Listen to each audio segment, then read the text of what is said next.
우리 돈 살기 좋은데 왜 거래가 안 되는지 몰라 라고 하는 거는 그냥 여러분만 살기 좋다고 생각해서 그래요. 항상 가격이라는 거는 교집합이 높은 곳으로 가야 되거든요. 지금은 싸다고 거래되는 게 아니라 좋은 데만 거래가 됩니다. 결국은 부동산 투자하던 사람들이 지금까지 내 한평생을 부동산으로 불을 읽어왔어요. 그러면 이 사람들이 어떻게 할까요? 갑자기 어느 순간 대한민국 부동산이 끝났어 하면서 딱 다 팔고 그 돈을 갖다가 싹 다 비트코인에 넣는다, 금으로 바꾼다, 주식에 투자한다, 이럴 가능성이 있을까요?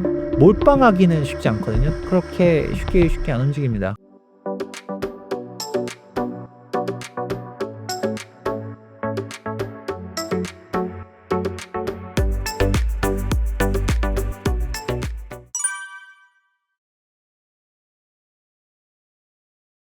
사실 많은 사람들이 어떻게 될 것이냐에 대한 시나리오들을 돌려본 결과 어떻게 행동해야 된다라는 판단을 했다라는 게 정답입니다. 사실 이 얘기를 듣자마자 빠르게 어떤 의미인지 파악하신 분들도 있겠지만 도대체 이게 뭔 말이야 하시는 분들도 있을 수 있거든요. 그럼 제가 한번 거꾸로 질문을 드려봐도 되나 모르겠는데 예를 들어서 우리 PD님께서는 현재 이제 탄핵이 됐잖아요. 그러면 보수 정권 입장에서는 재집권을 하기 유리한 환경이라고 생각하시나요? 아니면 불리하다라고 생각하시나요? 저 좀 현실적으로 지금 시점에 좀 어렵지 않을까라는 생각들을 많이 하는데요. 근데 물론 뭐 투표는 가봐야 아는 거긴 하지만 현재 시점에서는 아무래도 정권 교체 가능성이 커졌다라고 보시는 게 맞습니다. 그런데 어쨌든 간에 꼭 정권 교체라고 얘기하게 되면 막 발끈하시는 분들도 있는데 우리는 지금 정치 얘기를 하는 게 중요한 게 아니라 부동산 투자자잖아요. 그래서 부동산 얘기만 한번 해보도록 해요. 그런데 저희는 이 채널에서 정치 얘기를 하고 싶은 생각이 1도 없거든요. 그냥 부동산에 대해서만 얘기할 것이고 결국 우리는 투자자잖아요. 부동산 시장이 어떻게 될 것인가를 봐야 되는데 우리는 결국은 누가 되느냐를 떠나서 시나리오는 결국 둘 중 하나입니다. 1번 뭐 보수 정당이 재집권을 하든가 2번 진보 정당이 집권을 하든가 이 두 개 외에 시나리오가 있다라고 말하시면 제가 할 말은 없긴 한데 당연히 둘 중 하나겠죠. 그러면 이 둘 다 어떤 시나리오가 펼쳐질까만 생각하면 답이 나옵니다. 예를 들어서 보수 정권이 재집권한다 하더라도 달라질 게 있을까요? 사실 없을 것 같은데. 왜냐면 이제는 전 정권이라고 표현해야 될 것 같긴 한데 윤석열 정부 때도 재개발 재건축 규제 완화라든가 아니면 다주택자 규제 완화를 열심히 추진은 했었어요. 발표한 건 여러 가지가 있었었는데 실질적으로 완화된 게 있던가요? 핵심적인 사항들은 하나도 개선된 게 없거든요. 왜냐? 대표적으로 국회에서 180석으로 가로막다 보니까 뭐 실질적인 다주택자 규제 완화, 물론 이 다주택자 규제 완화가 옳은지 그른지는 제가 판단하진 않을 겁니다. 여러분이 각자 생각하면 되는데 일단은 그 180석을 장악하셨었던 분들 입장에서는 다주택자 규제는 안 된다. 근데 국회를 장악하고 계신 정당 쪽에서는 아무래도 이제 진보 정당은 다주택자 규제가 옳다라고 생각하는 쪽이다 보니까 규제 완화를 반대해 왔었죠. 그러니까 사실상 현상 유지가 되고 있는 거지 실질적인 완화가 되지는 않았어요. 이미 우리는 전 정권이 어떻게 움직였는지를 알고 있는데 대통령이 다시금 보수 정권으로 재집권을 한다 하더라도 특별하게 달라질 게 있을까라고 생각하면 없을 것 같다. 지금 전 정권의 연장선상으로 가지 않을까라고 생각할 수 있고요. 그러면 이제 다음 시나리오는 뭘까요? 결국은 정권이 바뀌는 부분. 이제 문재인 정권 시절 때를 한번 잘 생각해 보면 보수 정권이 아니라 이제 진보 정권 시대가 된다라고 했었을 때 제가 다시 한번 얘기해 드리자면 이거 정치적인 의도가 없습니다. 지금 민주당이 옳다 그르다 얘기가 절대 아니고요. 부동산 투자자 입장에서 봤을 때는 여기서도 다주택자 입장에서는 진보 정권이 집권을 하게 되면 다주택자 규제가 강화된다라는 거는 사실 자명한 현실이라고 보고 있거든요. 뭐 그러면 답은 나오죠. 다주택자 규제를 강화하게 되면 어떻게 되느냐? 똘똘한 한 채 선호 현상이 다시금 재편되면서 가격이 올라갈 거라고 볼 수 있습니다. 뭐 우리는 다 알고 있는 게 이미 노무현 전 정권 때 경험해 봤고요. 문재인 전 정권 때도 경험을 해 봤어요. 뭐 두 번 당해봤으면 세 번째는 사실 속는 사람이 문제가 아닐까라는 생각을 하고 있습니다. 물론 반대로 얘기하시는 분들도 있어요. 아니 이미 두 번 실패한 정책을 세 번째 똑같이 또 할까라고 말하시는 분들도 있는데 모르는 일이죠. 뭐 안 할 수도 있지만 할 수도 있잖아요. 그러면 우리가 현명한 투자자는 어떻게 해야 될까요? 안 하면 다행인데 했었을 때 타격을 받는 포지션을 좀 청산할 필요가 있겠죠. 예를 들어서 그냥 이미 선제적으로 대응을 해서 다주택자 규제를 해도 상관없게끔 내가 세팅을 해놨어요. 그러면 뭐 그냥 그대로 가는 건데 다주택자 규제를 할 수도 있고 안 할 수도 있겠지만 하게 되면 정말 타격이 큰 사람들 같은 경우는 그러면 너무 불확실성이 커지지 않을까요? 사실 이게 정답입니다. 왜냐하면 우리는 경험을 해봤잖아요. 어떤 식으로 해요? 일단 퇴로부터 막습니다. 양도세 규제 먼저 강화를 해요. 왜냐하면 다주택자 입장에서는 팔라고 하는데 그럼 팔 수 있게 해줘야 되잖아요. 근데 다주택자 중과세율을 때려버리면서 팔려고 해도 팔 수 없게 합니다. 근데 여러분들이 이게 다주택자 규제라고만 했었을 때 막연해가지고 별로 체감을 못 하실 텐데 대한민국 양도소득 세율을 한번 보게 되면 최고 소율이 45%입니다. 이 45%도 저는 어마어마하게 높다 생각하거든요. 근데 다주택자 규제가 붙게 되면 어떻게 되냐? 3주택자 같은 경우는 30% 중과세율이 붙어요. 그러면 몇 퍼센트죠? 75%예요. 여기서 끝이냐? 아닙니다. 지방세 10%가 또 붙어요. 그러면 75%에 10%면 7.5%죠. 그러면 합 82.5%가 세율입니다. 여러분들이 뭐 10억을 벌었든 20억을 벌었든 모르겠는데 근데 여기서 82.5%를 세금으로 낸다라고 생각하면 그래도 뭐 벌었으니까 내야죠 라고 순순하게 납부할 사람이 얼마나 있을까요? 사실 이거는 다주택자 포지션을 청산하라고 말은 하면서 사실상 못 팔게 만드는 상황이거든요. 그러니까 사람들은 바보가 아닙니다. 어이구 내가 팔려고 했더니 팔아도 남는 게 없네 하면서 못 팔아요. 그러니까 이제 또 어떻게 할까요? 안 파네? 하면서 종부세를 두들겨 때리기 시작합니다. 우리 경험해 볼 겁니다. 2017년도 8.2 대책에서 처음 양도세 규제부터 해서 부동산에 대한 각종 규제들이 튀어나왔다가 그 다음에 2018년도 9.13 부동산 대책에서 종합부동산세를 이제 꺼내 들기 시작하거든요. 그러면서 나중에 뭐 12.16 대책이라든가 7.10 부동산 대책이라든가 계속적으로 더 강화를 합니다. 그리고 나중에는 취득세까지 건드려 버려요. 그래서 조정대상 지역이 2주택이 되려고 하게 되면 8.4%, 세 번째 주택을 취득하게 되려고 하면 12.4% 취득세 중과세율이 적용되니까 뭐 애초에 다주택이 되고 싶어도 될 수 없는 환경을 만들어 버립니다. 자, 그러면 이런 사항들을 인지하게 되면 어떻게 될까요? 다주택이 되고 싶다라고 해서 될 수 있는 게 아닙니다. 그냥 다주택자들을 갖다가 이리 괴롭히고 저리 괴롭히고 하다 보면서 1주택으로 가게끔 하거든요. 그러면 답이 나옵니다. 지금 강남 집값이 미친 듯이 올라가고 있거든요. 미친 듯이 올라가는 게 정상이냐 비정상이냐고 물어보면 저는 비정상이라고 생각합니다. 그런데 이 비정상을 정상화 만들게 하는 요인이 바로 다주택자 규제거든요. 왜냐? 지방 집값이 저는 정말 저평가돼 있다라고 생각해요. 지방이 이 정도로 무너질 상황이 아니라고 생각하는데도 불구하고 지방 집값이 왜 초토화되었느냐? 답은 간명합니다. 지방이 여러 채를 가지고 있어도 강남 한 채를 못 사는데 강남에 한 채를 가지고 있으면 뭐 실소유 1주택자야? 그러면 규제 대상이 아닌 반면 지방이 여러 채를 가지고 있으면 다주택 투기꾼이 되기 때문에 적폐가 되는 거잖아요.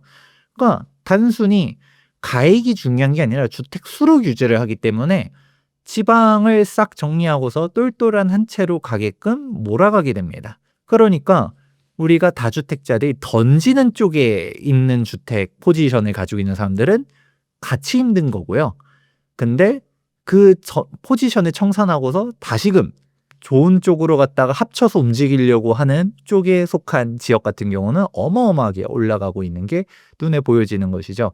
그러니까 사실 지금도 우리가 나오는 키워드 중 하나가 양극화인데 사실 이제는 양극화라는 말도 부족합니다. 양극화를 넘어선 초양극화가 나타나고 있는데 그 이유가 바로 다주택자 규제 때문이다. 그러면 우리는 답이 보여지죠?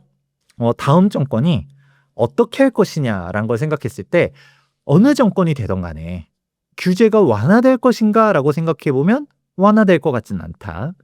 그런데 지금 다주택자 규제가 현상 유지만 된다 하더라도 사실 강력한데 여기서 더 강화된다라고 생각해 보면 지금 이 양극화가 더 벌어질 수 있다, 심화될 수 있다라는 생각을 해볼 수가 있습니다. 그래서 실제로 2025년도 부동산 시장 전망도 제가 웅달 책방에서도 한번 나와서 얘기한 적이 있었는데 저는 그때도 서울 부동산은 사야 된다라고 얘기해 드렸거든요. 근데 정확하게는 여기서도 신축 아파트를 주목해야 된다라고 말씀드렸었어요. 그게 결국 뭔가요? 이 양극화가 나타나다 보니까 이게 서울과 지방 간의 양극화가 나타나지만 서울 내에서도 지금 빌라 오피스텔은 처참합니다. 왜 그럴까요? 주택 수로 규제를 하기 때문에 아파트와 비아파트 간의 양극화가 나타나고 있고요. 똑같은 아파트 내에서도 신축과 구축 간의 양극화가 나타나고 있어요. 여러분들 생각해 보면 심플합니다. 예를 들어서 대한민국의 자동차가 너무 많다라고 해서 이제 차고지 증명제를 하는데 근데 여기서도 차고지 증명제를 하는 정도가 아니라 1가구 1차량 제도를 만든다고 해볼게요. 무조건 그 집이 3인 가족이든 5인 가족이든 상관할 바 없이 무조건 한 가족당 자동차는 한 대여야 돼. 그럼 어떻게 할까요? 아무래도 조금 소형차부터 시작해가지고 브랜드가 좀 떨어지는 자동차들을 먼저 정리하고 제일 좋은 차 한 대만 남겨두지 않을까요?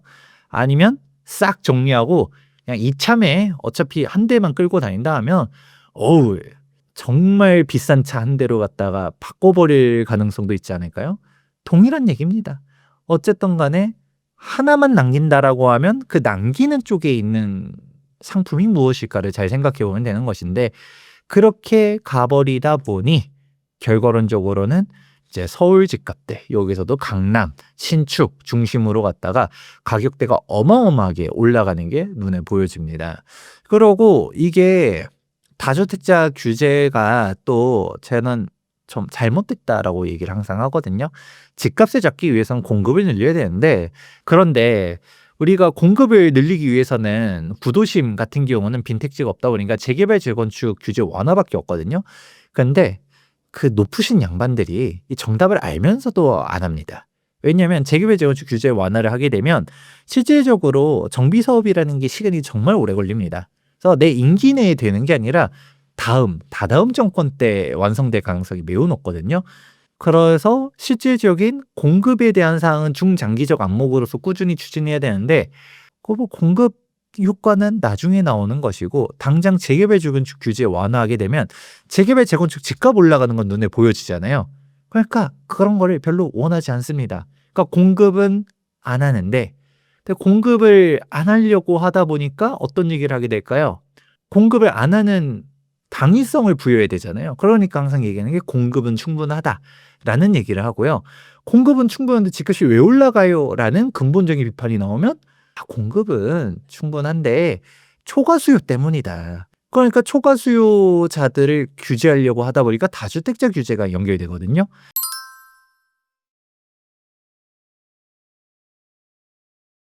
그런데 다주택자 규제를 하다 보니까 어떤 결과가 나올까요?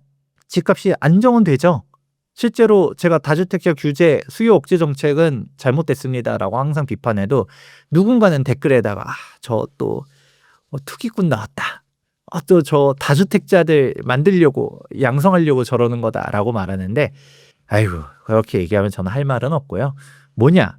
다주택자 규제를 강화하게 되면 분명 누군가는 집을 팔 겁니다. 그런데 그 파는 주택이 내가 원하는 주택이 아니라는 게 문제죠. 그 지방의 주택 가격들이 무너지고요. 서울에서 빌라 가격이 무너지고요. 오피스텔 가격이 무너지는 게 여러분들이 원하는 결과라고 생각하면 다주택자 규제 정책은 옳은 겁니다. 예를 들어서 거짓말은 하지 않은 거죠. 다주택 투기꾼들 때문에 초과 수요가 있었다.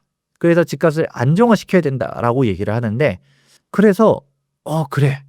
이 초과 수요를 잡아야겠어. 적폐들을 청산시켜야겠어. 라고 하면서 규제를 막 합니다. 그러니까 여러분들 원하는 대로 다주택자들이 세금 맞다가 아파가지고 막 주택들 던져요. 던지게 되면 이제 어떤 결과가 나올까요? 던지는 주택들은 떨어지겠죠. 그러니까 지방이 무너지고 서울에서 빌라가 무너지고 그러는 건데 그럼 여러분들이 다시금 원점에서 생각해보면 나는 지방에서 내 집 마련할 거야. 아니면 서울에 산다 하더라도 내 급여가 2, 300만 원인데 집값이 20억, 30억씩 한다고? 이거는 말세야. 아, 청년층들이 어떻게 내 집 마련하고 꿈과 희망을 가질 수 있습니까? 라고 얘기를 하게 되면 아, 그래, 맞아. 급여 2, 300 받는 사람들이 어떻게 내 집 마련을 하겠습니까? 그래서 2, 300 받는다 하더라도 내 집 마련할 수 있게 빌라집값 폭락시켜 주겠습니다. 라고 말하면 그건 맞는 말입니다. 근데 여러분들의 눈높이는 지금 빌라가 아니잖아요. 지금 경공매 쏟아지는 거는 빌라 오피스텔도 어마어마하게 쏟아지고 있고요. 지금 서울 보면 빌라 가격 초토화돼 있어요. 내 집 마련하기 되게 쉽습니다. 특히 6억 이하 주택 같은 경우는 정책금리도 워낙 잘 돼 있다 보니까 저금리로 소득 낮아도 매수할 수 있습니다. 그런데 그거는 마음에 안 들잖아요. 그것도 뭐 이렇게 얘기하면 불편해. 왜냐? 빌라 집값 폭락시키려고 이런 정책 만들었습니다. 라고 하면 불편하잖아요. 강남 집값은 더 올리려고 이런 정책 했어요. 라는 얘기나 다름없거든요. 근데 이거를 곰곰이 잘 생각해 보면 내가 원하는 주택이 무엇인가 목적성을 명확하게 해야 돼요. 그런데 내가 원하는 주택 혹은 정치인들이 말하는 말에 주어와 목적을 명확하게 해보면 떨어지는 주택이 무엇인가를 한번 잘 생각해 봐야 되고요. 그런데 안 떨어지는 주택이 무엇인지 오히려 거꾸로 올라가는 주택이 무엇인지를 판단해 보셔야 되는데 결국은 다주택자 규제는 양극화입니다. 그러니까 그래서 정치인 분들도 이거는 진보 보수 할 거 없이 다 본인들은 강남에 아파트들 들고 있잖아요. 그 이유가 뭘까요? 강남 주택이 올라가게 눈에 보여지니까 남들 보고는 팔으려고 그러니까 남들 보고는 매도하라고 하면서 본인들은 강남 주택을 절대 사수하는 거죠. 꽉 잡고 있는 거죠. 왜냐? 떨어질 것 같으면 내 집 먼저 팔지 않을까요? 근데 안 떨어질 것 같으니까 안 파는 거거든요. 그래서 개인적으로는 이게 말과 행동이 일치해야 되지 않을까. 그래서 집값 안정화 시키겠다는 사람들은 무주택자 인증부터 해야 되는 거 아닌가라는 생각도 좀 하고 있습니다. 물론 뭐 그렇게 얘기하면 너무 극단적이긴 한데 근데 뭐 본인은 강남에 살면서 남들 보고 자꾸 집 팔라고 하는 거는 좀 잘못되지 않았나라는 생각도 좀 해보고 있고요. 그러면 이제 돌고 돌아서 집값 자체는 양극화가 된다. 그러면 내가 매수하고 싶은 주택이 어디냐에 따라서 기다리는 게 정답인 곳도 있겠지만 기다리면 안 되는 곳이 그려질 거고요. 근데 이제 두 번째 문제는 이게 단순히 집값만 오르냐 이게 아니라 전월세 가격도 같이 올라가는 게 문제입니다. 되게 불편한 진실 중 하나인데 많은 사람들이 일명 갭 투자를 정말 죄악시처럼 하잖아요. 아니 실거주 할 것도 아닌데 투자를 해. 그리고 내가 실거주 한 채 있으면 되지 추가 주택을 가지고서 임대 사업을 돌려 하면서 다주택자들 나쁜 놈들 갭 투자 나쁜 놈들 이렇게 얘기하는데 근데 다주택자가 사라지고 갭 투자가 사라진다는 얘기는 반대로 말하면 전세 공급이 없어진다는 얘기 아닌가요? 안 그래요? 아니 예를 들어서 무주택자가 전월세 공급을 해줄 수 있을까요? 당연히 안 되고요. 1주택자가 전월세 공급할 수 있을까요? 할 수는 있겠죠. 나는 내 집을 임대를 놓을 수는 있는데 그럼 반대로 따지면 나도 어딘가에 전월세를 살고 있다는 거잖아요. 그럼 플러스 마이너스 제로입니다. 실질적으로 대한민국에서 임대 공급을 해주는 사람은 결국은 다주택자라는 얘기는 되게 단순한 논리입니다. 왜냐? 정부 임대주택이 차지하고 있는 비중 그리고 기업 임대주택이 차지하고 있는 비중은 한 자릿수밖에 안 돼요. 그렇기 때문에 대부분은 민간에서 이루어지고 있는데 그러면 잘 생각해 보면 자꾸 다주택자들을 막 괴롭혀. 이게 지금 현재 전월세 금액이 왜 올라가는지를 설명하는 이유이기도 합니다. 어떻게 따지면 당연한 얘기예요. 수요와 공급인 건데 집값이 엄청나게 올라갈 때도 생각보다 전월세 금액은 안정화돼 있었던 시절들이 있었거든요. 근데 전월세 금액이 언제 폭등하기 시작했었냐? 임대차 시장을 교란하기 시작했을 때 대표적으로 임대차 3법 건들면서 계약갱신 청구권 2+2 이거 만드는 순간 임대인들이 오이씨 이럴 거면 내가 임대를 왜 해? 하면서 임대를 안 해버린다던가 아니면 한 번에 높여서 받으려고 한다던가 하면서 그때 당시에 전세 금액이 몇 억씩 뛰어 올라갔던 시절이 한 번 있었고요. 사실 그때 그것만 있었던 게 아니라 계속적으로 다주택자 규제들을 강화해 오고 있었어요. 그런 것들이 맞물리다 보니까 다주택을 하지 말아야겠다라고 말하는 거는 지금 뭘까요? 내 실거주 한 채로 가야겠다. 이게 단순히 1주택인 게 중요한 게 아니라 양도소득세 비과세 요건을 최대한 받기 위해서는 당시 조정 대상 지역에서는 2년 보유만 하는 게 아니라 2년 실거주를 해야 비과세 요건이 적용이 되었었고요. 그리고 이 비과세라는 거는 12억 이하가 100% 비과세고 12억 초과 고가주택 같은 경우는 장기보유 특별공제를 받아야 되거든요. 근데 이 장기보유 특별공제율도 표 1이 있고 표 2가 있어요. 이렇게 말하면 좀 헷갈리실 테니까 실거주를 2년 했다라는 전제 조건 하에서는 이제 1년 보유당 4%, 1년 거주당 4% 해가지고 각각 최대 10년씩 해가지고 80%의 장기보유 특별공제율을 받을 수 있는 반면 실거주를 안 했다라고 하면 그냥 단순히 1년 보유당은 2%씩 해서 최대 15년 30% 장기보유 특별공제율밖에 적용이 안 됩니다. 이것조차도 조정 대상 지역 내 다주택자 같은 경우는 장특공 자체가 없어져요. 그러면 단순히 1주택인 게 중요한 게 아니라 실거주를 오랫동안 지속해야지 세후 수익률이 늘어난다라는 결과가 나옵니다. 그러면 어떻게 될까요? 다들 들어가서 내 집 마련하기 시작하면 전월세 공급은 누가 해주죠? 마치 이게 악어와 악어새와 같다라고 저는 비유를 합니다. 여러분들 예를 들어 무주택자 입장에서는 다주택자가 막 완전 악의 축으로 생각하실 수 있어요. 뭐 그렇게 생각했다라는 게 뭐 잘못됐다는 건 아닌데 근데 다주택자가 사라지게 되면 주택 공급이 없다는 얘기거든요. 임대차 공급이 없어요. 그러면 나는 뭐가 됐던 간에 내 집 마련을 하지 않는 이상은 전월세를 거주할 수가 없다라는 말이기도 합니다. 아니면 뭐 공공임대주택 들어가서 살 건가요? 뭐 LH 아파트 들어가서 살 건가요? 그거 아닌 이상은 결국은 내 집 마련을 언젠가는 해야 된다라는 겁니다. 그러면 또 혹자는 그런 얘기 해요. 아니, 그래도 그 다주택자들이 집을 팔게 되면 결국은 집값이 떨어지기 때문에 내 집 마련하기 좋아질 것이다 라고 말하거든요. 근데 제가 맨 처음에 길게 얘기했죠. 그 떨어지는 주택이 어딘지, 안 떨어지고 오히려 올라가는 주택이 어딘지를 판단해야 된다라고 말씀드렸어요. 그러면 내가 거주하고 싶은 주택이 어딘가라고 생각해 봤을 때 정답은 나와 있다라고 말씀드려보고 싶습니다. 그래서 오히려 저는 이런 얘기를 하는 게 정치적인 의도를 가지고 있는 게 아니라 이런 사항들이 우려된다. 실제로 많은 자산가들이 똘똘한 한 채를 찾아서 강남, 서울로 몰려 들어가고 있다라는 얘기들을 해드리는데 이거는 통계로도 보여집니다. 지금 서울 주택은 외지인의 비율이 지금 25% 정도 되거든요. 애초에 서울 사람들만의 투자처가 서울이 아니라 그냥 전국의 투자처가 되고 있다라고 보실 수 있습니다. 그런데 이런 사항들을 갖다가 제가 얘기해 드리는 거는 누가 정권을 잡든 간에 똑같은 실수를 반복하지 말라라고 말하는 거기도 합니다. 뭐 우리 2번 실패해 봤으면 됐잖아요. 그럼 3번째 똑같은 정책을 꼭 해야 될까요? 그러면 3번째는 우리는 어떻게 해야 될까요? 이런 말도 안 되는 다주택자 규제를 하기보다는 주택수 규제를 철폐해야 될 것이라고 보고 있고 결국은 공급을 활성화하기 위해서는 재개발 재건축 규제 완화, 재개발 재건축 활성화 정책이 필요하다라고 저는 바라보고 있습니다. 근데 뭐 네, 이게 아니다라고 생각하면 뭐 거기까지는 제가 뭐 얘기할 수 있는 사항은 아닌 것 같지만 여러분들이 결국은 각자 도생이라고 얘기하거든요. 내 주거 안정성을 생각했을 때 어떤 식으로 판단을 해야 되는가? 왜냐면 주택 같은 경우는 결국 의식주 중 하나거든요. 내가 매수를 하지 않으면 전월세가 강제가 되는 게 바로 주택입니다.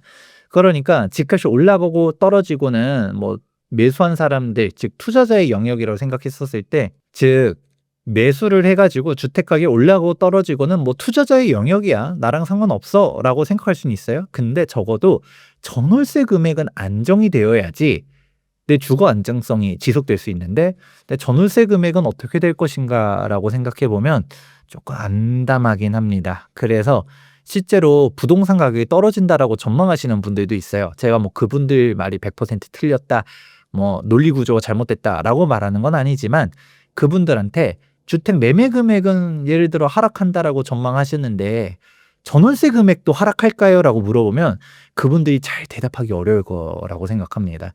왜냐하면 전월세 금액이 이래저래 상승할 게 눈에 보여지기 때문인데요. 여러분들도 그러면 내 주거 안정성을 생각했을 때는 어떤 식으로 대비를 해야 될까? 한번 곰곰이 생각해 보시면 좋을 것 같습니다.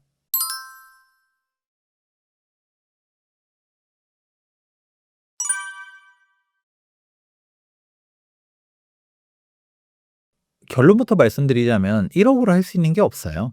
부동산에서 1억이라는 돈은 우리가 냉정하게 생각했을 때 1억이라는 돈이 작은 돈은 결코 아니거든요. 1억 생으로 모으려고 하면 진짜 힘듭니다. 근데 1억으로 부동산을 투자하려고 하게 되면 시드가 너무 낮아요. 그리고 너무 낮다라는 얘기는 결국은 우리가 하자가 있는 매물을 살 수밖에 없다는 얘기인 거고, 그리고 하이 리스크 하이 리턴이 될 수밖에 없다가 됩니다. 예를 들어서 우리가 서울에서 뭐 아파트 갭 투자를 하려 하더라도 최소 3억 정도는 필요하거든요. 그리고 그 갭 투자 3억을 한다 했었을 때도 뭐 일단은 갭 투자라는 거 자체가 뭔가요? 많은 사람들이 또 죄악시하는 사항 중 하나가 갭 투자죠. 일명 이제 매매 금액과 전세 금액의 차이, 즉 그 갭만 가지고서 매수한다는 건데, 예를 들어서 집값이 뭐 한 10억이다. 근데 전세가 예를 들어 7억이다라고 하게 되면 그 차이인 3억 가지고서 살 수 있다라는 얘기가 되겠죠. 그런 식으로 가는 건데, 어떻게 따지면 이것도 레버리지 투자에 가깝죠. 그런 상황인데, 이렇게 움직인다 하더라도 매매 금액은 훨씬 더 높은 상품을 매수하게 되는 거예요. 그냥 딱 매매 금액이 3억짜리를 살 수 있는 게 아니거든요. 아무리 빌라 가격이 빠졌다 뭐다 얘기한다 하더라도 3억으로 빌라 살려고 하면 생각보다 많지 않습니다. 그러니까 뭐 3억짜리 빌라가 있긴 해요. 근데 그 지역들 보면 여러분들이 마음에 안 들 거예요. 거꾸로 말해서 갭으로 3억으로 뭔가 아파트를 살려고 해도 마땅한 지역도 막 보이지 않을 겁니다.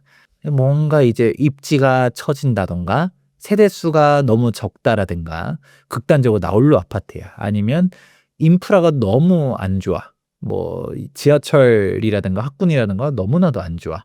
그런 상황들이 있는 거를 살 때도 3억은 필요한데, 근데 3억 언더로 서울 투자다라고 하게 되면 뭔가 냉정하게 얘기했었을 때는 나사 하나씩 빠졌다라는 표현을 드릴 정도로 되게 일단 그런 부분들을 인지하고 가셔야 되는 거죠. 그러면 예를 들어서 나홀로 아파트 투자가 좋은가? 물론 수익률이 좋을 수도 있어요. 되게 타이밍 잘 잡으면 잘 투자할 수도 있겠지만, 근데 장이 안 좋을 때는 진짜 안 팔린 게 또 나홀로고요. 그리고 현실적으로 1억이다라고 하면 빌라 투자밖에 없어요. 빌라도 매수가 아니라 그냥 갭으로 사는 건데, 지금 빌라 시장이 정말 처참하잖아요. 그러면 앞에 일부에서도 여러분들 보셨던 것처럼 다주택자 규제는 결국 양극화를 불러온다라고 제가 말씀드렸습니다. 이 양극화라는 게 서울과 지방 간의 양극화, 서울 내에서도 아파트와 비아파트 간의 양극화, 그리고 아파트 내에서도 신축과 구축 간의 양극화가 계속적으로 나타나는데, 그러면 소액으로 갖다가 매수를 한다. 그쪽이 지금 현재 다주택자 규제가 더 강화될 것 같은 흐름 속이다라고 하게 되면, 물론 모든 빌라가 다 떨어지진 않겠죠. 빌라도 빌라 나름인 것이고, 물론 서울에서 입지가 또 괜찮고 뭐 실소유자들이 탄탄한 곳들은 뭐 그렇게 괜찮을 수도 있겠지만, 근데 그렇다 해서 가격이 많이 올라가냐라고 하면 또 그렇지만도 않아요. 의외로 재미있는 게, 지금이야 빌라가 다 무너지니까 그렇지만 막상 가격이 올라갈 때 당연하겠지만 아파트가 어마어마하게 올라가고 빌라는 조금밖에 안 올라가요. 그래도 수익률이 빌라가 나쁘지 않거든요. 왜냐면 애초에 투자 금액이 낮잖아요. 투자 금액 몇 천만 원, 예를 들어서 뭐 2, 3천만 원에 빌라 극단적으로 갭 투자 가능했었는데, 근데 2, 3천만 원 올라가도 100% 수익률이니까 그런 부분들을 쏠쏠하게 하면서 막 여러 채 사모으고 그런 사람도 있었거든요. 저는 예전부터도 그런 투자 위험하다라고 여러 번 얘기는 했었지만, 뭐 좋을 때는 그런 게 안 보이죠. 근데 시장이 꺾이기 시작하면 어떻게 될까요? 항상 핵심 지역들은 어마어마하게 먼저 빨리 많이 올라가고, 이제 아무래도 하급지대 아니면 상품이 좀 떨어지는 애들은 나중에 적게 올라가는데, 집값 분위기 안 좋아지면 어떻게 될까요? 가장 늦게 올라간 곳이 가장 먼저 빠지기 시작합니다. 그러니까 지금 빌라 시장들이 되게 안 좋은 건데, 근데 이런 상황이 조금 예를 들어 다주택자 규제가 좀 완화되고 이런 흐름으로 갈 것 같다라고 하면 조금 고려해 볼 수도 있겠지만, 근데 뭐 그런 것도 아닌데 좀 위험한 상품을 먼저 투자한다고 한다라는 것 자체가 조금 좀 애매하죠. 예를 들어서 여러분들한테 한번 역으로 비유를 한번 드려보도록 하자면, 예를 들어서 저는 뭐 주식은 잘 모릅니다. 근데 주식을 할 때 여러분들이 막 미장도 요즘 좀 힘들어요라는 얘기 나오지만 국장을 투자한다. 근데 여기서도 코스피가 아니라 코스닥을 투자한다. 여기서도 테마주를 투자한다. 느낌이 어떤가요? 인생은 한 방에 하면서 돈을 벌 수도 있겠지만 사실 까먹을 만한 리스크도 인지하고 있는 거 아닌가요? 그런 것처럼 애초에 우리가 좋은 거 몰라서 투자 안 하는 게 아닌데 근데 그 좋은 거는 비싸죠. 시드가 많이 필요하죠. 그래서 저는 한마디로 표현하면 싸고 좋은 건 없다라고 말씀드려요. 싸고 좋은 게 있으면 직접 사면 되죠. 안 그래요? 진짜 1억으로 갖다 10억 벌 수 있는 곳이 있으면 어 제가 한 10채씩 사고 싶은데 안 그래요? 그 대박 낼 수 있는 곳이 있으면 우리 애들한테 하나씩 다 사줄 것 같은데 그런 생각을 하게 되는 게 맞지 않을까요? 그런데 뭐 애초에 여러분들 지방을 보면 조금 선택지가 1억으로도 할 수 있는 게 있을 수 있어요. 근데 서울을 보고 여기서도 우리가 아파트를 본다. 아니면 좀 뭐 재개발 재건축 얘기가 나오는 데를 가고 싶다. 그러면 1억으로는 택도 없습니다. 그러면 오히려 이런 소액으로 갔다가 뭐 리스크를 인지하고서 투자를 하든가 진짜 공부를 열심히 해야 되겠죠. 근데 그게 아니면 저 일반인들 대상으로는 제가 재개발 재건축 전문이긴 하지만 재개발 재건축 투자하는 얘기를 잘 안 해요. 왜냐면 그만큼 오래 걸리고 리스크 있고 사업성도 따져봐야 되고 이게 산전수전 공중전 다 해야 되거든요. 그러니까 분명 재개발 재건축의 매력이 있고 장점이 있으니까 저희 같은 경우는 재개발 재건축만 열심히 투자하지만 근데 여러분들이 잘 모른다 싶으면 그냥 아파트 갭 투자하라고 말씀 많이 드립니다. 근데 1억으로 할 수 있는 거는 좀 어렵다 보니까 차라리 일정 시드가 될 때까지는 너무 조급하기보다는 차곡차곡 모아 놓고 그 모을 동안 열심히 부동산 공부한 다음에 그렇게 투자를 하시는 게 좀 맞지 않을까? 이렇게 답변 드립니다.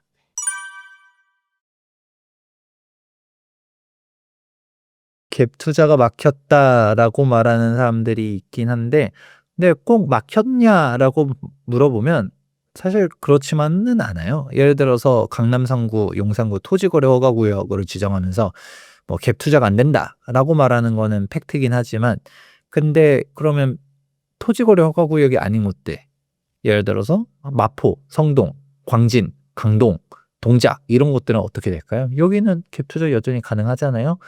여전히 규제 지역도 아니기 때문에 조정 대상 지역이 아니죠. 그러니까 2년 보유만 한다 하더라도 비과세가 가능하고 투자 지역이 어떻게 되느냐 좀 달라진다의 영역인 것이지 뭐 하려고 하면 할 수는 있고요. 물론 또 이제 금리가 높아진다라는 거는 오히려 포인트가 전혀 잘못된 거죠. 금리가 높아져서 금리가 뭐 고금리 돼 가지고 갭 투자를 못 한다? 그거는 애초에 갭 투자라는 거에 대한 개념 자체를 모르시는 분들이 얘기한 것 같은데 갭 투자라는 게 뭐예요? 우리가 아파트를 매수할 때 대출을 받아 가지고 사는 게 아니라 전세를 끼고 사는 거잖아요. 그런데 이자가 왜 발생할까요? 그런 거는 조금 포인트가 잘못된 거죠. 뭐 예를 들어서 그런 얘기를 하고 싶은 걸 수도 있어요. 뭐 전세자금 대출 금리가 높아져 가지고 전세 가격이 빠지지 않을까요? 라는 식으로 얘기할 수도 있을 텐데 근데 대신 어떻게 될까요? 월세 가격이 또 올라가죠. 항상 전세랑 월세는 상호보완적인 관계다 보니까 전세금이 빠질 땐 또 월세가 올라갑니다. 그런 식으로 갔다가 계속적으로 어느 정도의 균형점을 찾아가기 때문에 어떤 사항을 원하시는 건지 모르겠지만 근데 내가 생각하는 것처럼 그렇게 호락호락하게 바뀌지 않는다라는 얘기 먼저 말씀드려 보고 싶고요.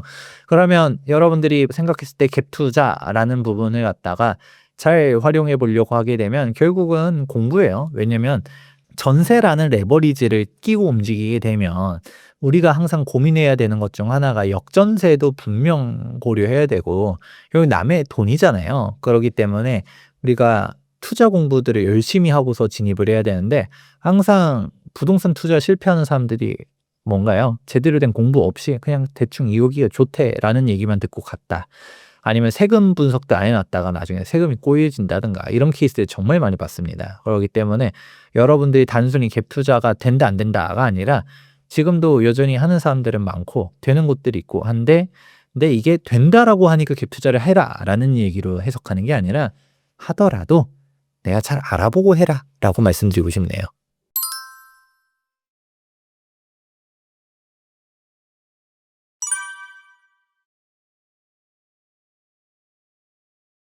결론적으로 말씀드리자면 토지거래 허가구역 지정한다라고 해서 집값이 빠지지 않습니다. 어떻게 따지면 당연한 얘기일 수도 있는데 단기적으로는 영향이 물론 있어요. 근데 중장기적으로는 당연하겠지만 집값이 다시금 올라갑니다. 여러분들이 좀 관건하는 사항들이 있어요. 토지거래 허가구역을 지정하게 되면 어떤 효과가 있었냐? 일단 다주택자들이 사기가 어렵습니다. 그리고 실거주 목적으로만 사야 됩니다. 그렇다 보니까 일명 갭 투자를 못하게 할 수가 있겠죠. 그러니까 사람들이 자꾸 갭 투자를 죄악시 하다 보니까 그래, 저 투기꾼들이 토지거래 허가구역을 갖다가 지정해버리게 되면 못 들어가겠구나라고 생각을 하겠지만, 근데 이게 즉 어떤 규제냐? 규제의 성격을 파악할 필요가 있어요. 수요 억제 정책이죠. 그러니까 집값이 올라가는 이유는 딱 두 가지밖에 없습니다. 첫 번째, 수요가 증가하거나, 두 번째, 공급이 감소하거나, 이 둘 중 하나밖에 없어요. 뭐 제3의 영향이 있다라고 하면 뭔지는 잘 모르겠는데 여러분이 경제학 이론을 만들면 됩니다. 그러면. 그런데 어쨌든 수요 증가 혹은 공급 감소 둘 중 하나예요. 그러면 집값을 거꾸로 안정시키기 위해서는 수요를 감소시키거나 공급을 늘리거나 이 둘 중 하나라는 게 당연한 이야기로 귀결이 됩니다. 자, 그러면 토지거래 허가구역을 지정을 했다라는 거는 갭 투자를 못하게 한다. 즉 초과 수요가 발생했다라고 일단 판단을 하고 있는데 수요를 줄여야겠어. 그러니까 진짜 필요한 사람들 실거주자만 사라라는 식으로 이제 가버리는 거죠. 그러면 이제 어떻게 될까요? 당연히 수요는 감소하겠죠. 그러면 집값이 떨어질까요? 정답은 떨어질 수도 있지만 안 떨어질 수도 있다라는 겁니다. 이건 단기적으로 봐도 그래요. 왜 그러냐? 이게 수요는 감소를 하게 되는데 문제는 수요만 감소하냐? 공급도 같이 감소를 해요. 왜 그럴까요? 실거주자만 매수할 수 있다는 얘기는 반대로 말하면 전월세를 끼고 있는 매물은 매도를 못한다는 얘기이기도 합니다. 안 그래요? 토지거래 허가를 받기 위해서는 매수자가 들어가야 돼요. 그래서 예를 들어서 집주인이 살고 있는 주택을 거래한다던가 아니면 임차인이 있다라고 하면 퇴거 사실 확약서를 받아야지만 되거든요. 애초에 토지거래 허가 신청을 할 때 임차인의 서명을 받아야지만 신고 접수도 할 수 있습니다. 그런 식으로 가는 건데 세입자가 미쳤다고 그냥 퇴거한다라고 얘기할까요? 당연히 안 그러겠죠. 그러니까 공급 물량이 또 줄어버려요. 그럼 이제 정답 나옵니다. 어떻게? 수요 감소도 되고 공급 감소도 동시에 일어나는데 둘 중에서 어떤 감소폭이 더 크냐에 따라서 집값은 올라갈 수도 있고 떨어질 수도 있다라는 얘기죠. 그래서 실제로 지금도 압구정 현대아파트 같은 경우는 어떤가요? 연일 신고가를 갱신하고 있거든요. 왜 그러느냐? 아니, 수요 분명 감소를 했는데 계속적으로 공급이 더 높은 애들도 있어요. 또 근본적으로 한번 짚어보도록 하자면 압구정 현대아파트는 애초에 토지거래 허가구역이 해제된 적도 없었죠. 여기는 지금 조합원들이 신났어요. 그러니까 뭐 신났다는 표현이 조금 그렇긴 한데 좀 꽃이다라고 생각하는 사람들도 없잖아 있습니다. 예를 들어서 반포 집값이 막 70억씩 가고 뭐 무슨 더 높게 거래했다는 얘기를 들리고 있는데 지금 그렇게 거래가 되게 되면 압구정 사람들 입장에서 압구정 프라이드가 있는데 아니 반포가 70억이라고 우리는 더 비싸야 돼라는 생각을 하고 있었지만 압구정은 토지거래 허가구역이었고 반포는 토지거래 허가구역이 아니었었죠. 그러니까 농담 반 진담 반으로 반포에 무슨 누가 사는 거 아니냐. 고위공직자 사는 거 아니냐. 서울시는 뭔데 저기는 계속 무슨 집값 때문에 토호제를 안 풀어준다라고 하면 왜 저기는 반포는 토지거래 허가구역 지정 안 하냐. 라는 얘기들을 항상 해왔었는데 이번에 싹 다 묶었죠. 그러니까 어떻게 됐냐. 압구정 사람들 입장에서는 우리가 규제가 완화된 건 아니야.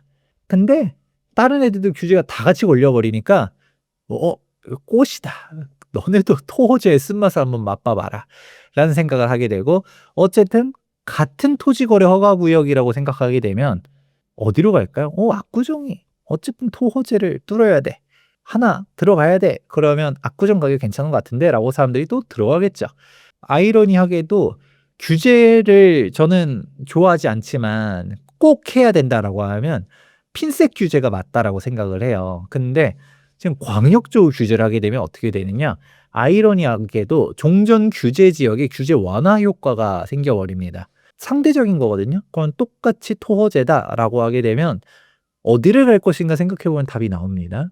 그런 식이다 보니까 해당 지역 같은 경우는 토지거래 허가구역으로 묶여 있음에도 불구하고 수요가 더 많으니까 결국 집값 상승은 공급보다 수요가 더 많으면 올라가는 거거든요. 그러니까 압구정이 계속적으로 신고가를 찍고 있다더라라는 얘기들이 나옵니다.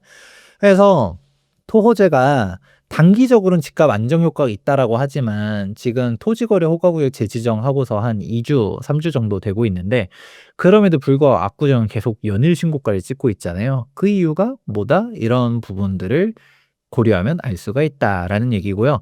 그리고 좀 더 쉽게 직관적으로 알 수 있는 사항은 풍선 효과가 바로 나타납니다. 강남 3구랑 용산구는 이제 토지거래 허가 구역으로 갖다 묶여 가지고 움직일 수가 없어요. 그러면 갭 투자를 해야 되는 사람들이 있겠죠. 왜냐? 지금 서울에 매수하는 사람들은 지방 사람들이 압도적으로 많습니다. 4명 중에 1명은 외지인들이 이제 서울 주택을 사는데 당연하겠지만 내 직장이 부산에 있어. 난 부산에 거주하고 있어. 서울에 실거주 못 하겠죠. 그러면 갭 투자를 해야 되는데 근데 이제 갭 투자 물론 강남 사고 싶었지만 아유 금액도 조금 안 맞았었고 보니까 갭 투자도 안 되고 그래서 나는 마포, 성동, 강동 이 중에서 가겠다라는 판단할 수 있지 않을까요? 당연히 그렇다 보니까 지금 가격대에 퍼져나가고 있습니다. 대표적으로 우리 마포구에서도 대장이 어디냐라고 보게 되면 아현동을 들 수가 있는데 이 아현동에서 마포 프리스티지 자이 같은 경우는 84 타입, 우리 33평형이라고 말하죠. 해당 33평형이 즉 국민평형이 24억 원 실거래가를 갱신했고요. 옥수동 같은 경우는 이제 옥수동 레미안 옥수리버젠에서 23억 5천만 원 실거래가를 찍었습니다. 물론 뭐 성동구에서 진짜 비싼 곳들은 성수동이긴 한데 여기는 50억도 넘게 거래되니까 이런 데들은 일단 논외로 치고 기본적으로 옥수동도 그런 식으로 움직여지고 있다라는 얘기를 해드리는 건데 계속적으로 실제로 퍼져나가고 있거든요. 그렇게 가격대들이 이제 풍선 효과로 갖다가 쫙 퍼져나가고 있다라는 얘기를 해드리죠. 근데 근본적으로 강남을 보던 사람들 입장에서는 강북을 안 봅니다. 그러면 돌고 돌아서 우리가 토지거래 허가구역 막 풀었었을 때는 잠실부터 해가지고 쫙 강남 쪽들이 움직였었어요.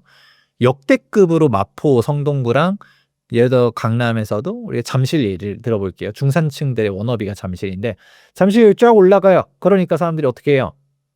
못 가! 이러고 있었었는데 지금 어떻게 됐죠? 토호재 재지정하고서 잠실 가격은 오히려 주춤하면서 좀 빠졌다라고 얘기하고 마포 성동구는 반사 이익으로 왔다가 풍선 효과 받아서 쫙 올라가는데 다시금 마포 성동구랑 잠실 가격 격차가 좁아지면 어떻게 될까요? 이 돈이면 잠실 가지라는 얘기가 또 안 나올까요? 다시금 잠실이 올라갑니다. 이거는 과거에 토지거래 허가구역 묶여 있었을 때도 똑같았었고요. 그러면 우리가 단기적으로는 아까 제가 단기적으로도 수요 감소폭보다 공급 감소폭이 더 큰 곳 같은 경우는 집값이 올라간다. 단기적인 영향도 없다라고 말씀드렸지만 근데 실제로 집값이 안정된 곳이 있다 하더라도 우리가 다른 데들이 올라가게 되면 다시금 토지거래 허가 구역도 올라가는 사실들을 알 수가 있습니다. 그러니까 결국은 이거는 사람들 괴롭히는 거밖에 안 돼요. 그냥 뭐 없는 사람들 뭐 일단은 강남상구 안 살아 용산구 안 살아 이런 사람들은 토호재 지정이 옳다라고 말하시는 분이 있거든요. 저 갭 투자들 다 막아야 돼. 꽃이다 라고 하면서 얘기할 텐데 근데 과연 그게 꼭 정답인가라고 생각하면 정답이 아니라고 보고 있고 오히려 시장 왜곡들이 더 가속화되는 부분들이 있고 또 근본적으로 토지거래 허가구역으로 지정된다라는 얘기는 곰곰이 잘 생각해 보면 실거주자만 매수하라는 거잖아요. 그러면 그냥 갭 투자가 없어지는 거고 이게 집값만 보았을 때는 뭐 좋게 생각할지 어떻게 생각할지 모르겠지만 전월세 공급이 있단 얘기야 없단 얘기야. 이제 강남 3구랑 용산 구는 앞으로 신규 전월세 공급이 없어요. 그럼 강남 3구랑 용산 구의 전세 금액, 월세 금액 올라가지 않을까요? 그러니까 이게 또 전세 금액이 올라가기 시작하면 내가 이 높은 전세를 부담할 것 같으면 내 집 마련해야지 라는 얘기 또 안 생길까요? 애초에 근본적으로 그 니즈를 없애지 않는 이상 예를 들어서 나는 애 학군 때문에 대치동을 가야겠어 라고 판단을 한 거예요. 근데 그 니즈 자체를 야 뭐하러 그렇게 사교육에다가 몇 억씩 쓰냐 그렇게 하지 마 라고 하면서 애초에 대치동 전입금지령 이런 거를 만들어서 옛날부터 대치동에 살던 사람만 대치동 학교에 입학할 수 있어요. 지방에서 살던 사람은 대치동 근처도 못 와. 어디서 강북 살다가 대치동에 오려고 해. 너네들은 그냥 강북에서 살아. 라는 뭔가의 그런 대책이 생겼다라고 말하지 않는 이상은 우리가 근본적인 심리를 없앨 수는 없잖아요. 그리고 대치동 가는 게 뭐 저는 별로 그렇게까지 교육을 해야 되나라는 생각은 하긴 하지만 그런데 그 옛날 옛적부터도 맹모 삼천지교라는 말도 있었던 것처럼 그래도 우리 애를 위해서 그래도 내가 돈 쓰더라도 뭔가 좋은 미래를 위해 투자를 하겠다라고 말하는 심리 자체를 그거를 막을 수는 또 없거든요. 근데 그런 심리를 없애지 않는 이상 애초에 상급지를 가고 싶어 한다든가 여기서 말하는 상급지라는 게 단순히 꼭 투자 목적이 아니라 그냥 나는 그 인프라를 누리고 싶은 사람도 있겠죠. 뭐 대중교통이라든가 문화라든가 하다니 학군이라든가 뭐 그 여러 가지 사항들 병원 근접을 더 원하는 사람들도 있을 수 있고요. 이런 식으로 갔다가 여러 가지 교집합이 모여서만 형성된 게 시세인데 그런 근본적인 원인을 갖다가 해결해 주지는 못할 망정 그냥 무작정 막기만 하면 단기적으로는 뭔가 영향이 있을 수는 있겠지만 결국 중장기적으로는 효과가 없다라는 거는 이미 결과가 보여줬습니다. 그렇기 때문에 토지거래 허가구역 지정하면서 이번에 좀 말들이 많은데 근데 이미 사람들이 학습 효과가 돼 있다 보니까 오히려 강남에 들어갈 사람들 그리고 실거주를 할 수 있는 사람들 입장에서는 지금이 오히려 기회다라고 생각하면서 또 매수하시는 분들도 있다라고 말씀드려보고 싶습니다.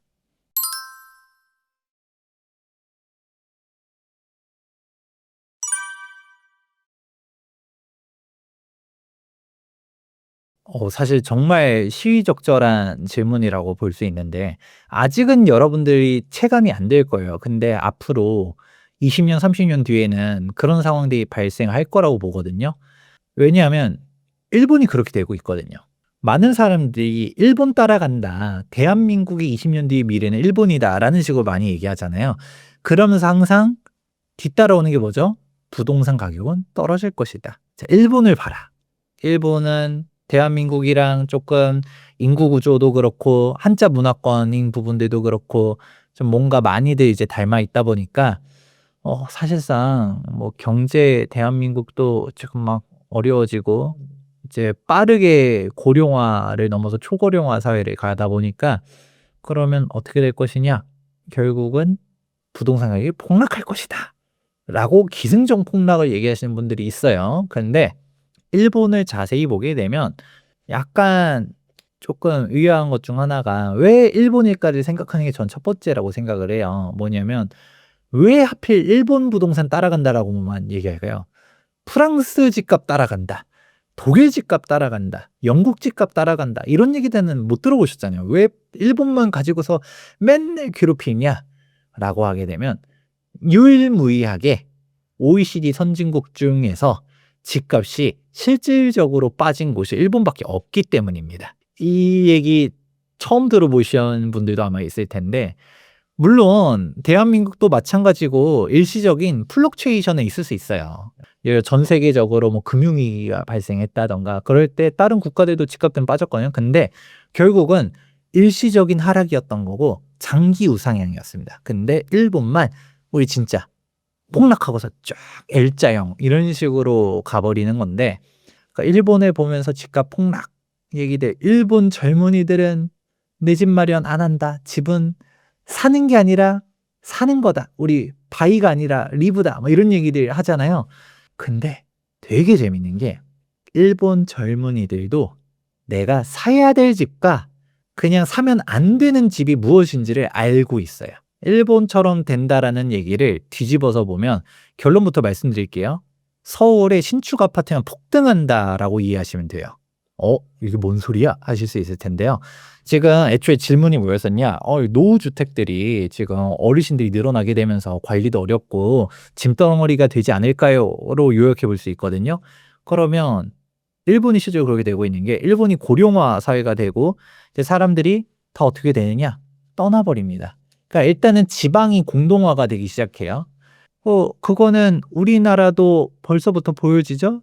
우리 6시 내 고향 이런 데 보면 60대 할머니, 할아버지들이 경로당 가면 뭐예요? 막내죠. 막 방바닥 쓸고 닦고 이러고 있어요. 애초에 거기를 가보면 이제 70, 80, 90 대신 이제 어르신들이 워낙 많다 보니까 그냥 뭐 70은 뭐 이제 명함도 못 내미는 거죠. 환갑잔치 요즘 잘 안 하잖아요. 고령화 워낙 심해지니까. 평균 수명도 늘어났고 그런 식인데 웃긴 거는 젊은이들이 없죠. 왜 없을까요? 점점점 거기 지방에 시골에 살고 싶다 하더라도 인프라가 무너지기 시작합니다. 당장 요즘 뭐 애를 안 낳는다 뭐다 얘기하는데 내가 시골에서 애를 낳고 싶다라고 한다 하더라도 산부인과가 있을까요? 없어요. 학교가 있을까요? 없어요. 뭔가 애를 낳고 키울 수 있는 기반 시설들이 있어야 되는데 이게 없어집니다. 계속적으로 통폐합되고 있고요. 교육청 홈페이지 가보시면 지금 초등학교 폐교 현황들을 알 수가 있는데 서울도 폐교된 곳이 있긴 있습니다. 뭐 거의 이제 흔치 않긴 하지만 이제는 서울도 뭐 안전하다라고 말하지 않지만 근데 지방 같은 경우 어마어무시하게 폐교되고 있고요. 광역시들도 학교 폐교 현황들이 장난 아닙니다. 그 정도로 학교들이 통폐합되고 있는데 그러면 근거리 우리가 특히 초품화 좋아하는 이유가 뭐예요? 우리 애들이 정말 어린데 이 애들이 막 정말 멀리 학교 왔다 갔다 하는 걸 싫어하거든요. 그래서 초등학교 정도는 가깝게 보내는 거를 매우 선호합니다. 그런데 학교가 가깝냐 안 가깝냐 문제가 아니라 학교가 애초에 있냐 없냐 싸움이 돼 버리다 보니까 애를 키울 수가 없죠. 그런 식의 환경들이 나오는 거고 당연하겠지만 소비력이 떨어지죠. 노년층들 중심으로 가다 보니 소비력이 떨어져서 우리가 뭐 시골은 너무 극단적인 케이스고 뭐 지방 소도시만 한다 하더라도 뭐 일자리 없는 거는 당연한 얘기고요. 그냥 뭔가 먹고 마시고라 하려고 한다 하더라도 뭔가 없어요. 이제 점점 그런 인프라들이 무너지고 있기 때문에 그런 사람들 어떻게 될까요? 소비를 하려고 해도 중급 도시, 대도시 이런 식으로 넘어가게 되고 그리고 일자리든 더 말할 것도 없죠. 하다못해 부산조차도 자조적으로 뭐 노인과 바다라는 얘기까지 할 정도로 젊은이들이 해당 지역에서 일을 하려고 해도 그러니까 일자리가 없다까지는 아닌데 원하는 일자리가 없다라고 하면서 젊은이들이 원하는 일자리는 다 서울 수도권에 몰려 있다 보니까 다 넘어가죠. 대표적으로 대한민국 100대 대기업들 중에서 부산에 본사를 둔 곳이 단 한 곳도 없다라고 하잖아요. 그런 식으로 움직여지는 게 현실이다 보니까 그런 식으로 쫙쫙 넘어가는 거죠. 자, 그러면 이제 어떻게 되느냐? 지방 공동화 현상이 발생하게 됩니다. 그러고 이 노년층들이 이제 가지고 있었던 주택들을 사람들이 안 받아주죠.